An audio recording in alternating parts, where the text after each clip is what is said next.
যার যার phone lag করে গল্পটা শুধু তাদের জন্য। ভিডিওটা শেষ পর্যন্ত দেখে যাবেন।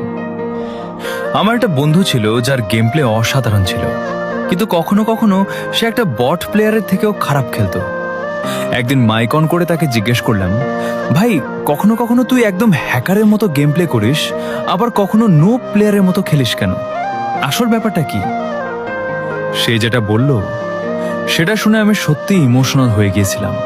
সে বলল, ভাই আমি নর্মাল ফোনে খেলি, ওই ফোনটা প্রচুর পরিমাণে ল্যাগ দেয়।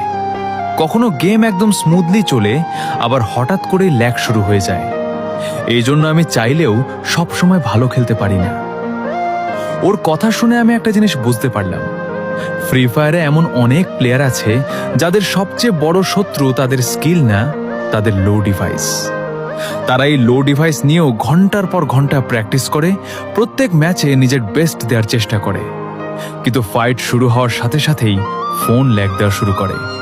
আর তখন সবাই তাকে একটাই কথা বলে, ভাই কত বড় নুব তুই। কিন্তু একবারও কি ভেবে দেখেছো, যদি ওর ওই ল্যাগওয়ালা ফোনটা তোমার হাতে দিয়ে দেওয়া হয়, তাহলে তুমি কি ওর থেকে ভালো খেলতে পারবে? আমার মনে হয় কখনোই না। কারণ স্কিল কখনো হারে না, পরিস্থিতি আর একটা লো ডিভাইসই সেই স্কিলটা দেখাতে দেয় না। আজকে তোমার সেই বন্ধুকে কমেন্টে মেনশন করো যার ডিভাইস তেমন একটা ভালো না, কিন্তু তার গেম প্লে এখনো হ্যাকারের মতো।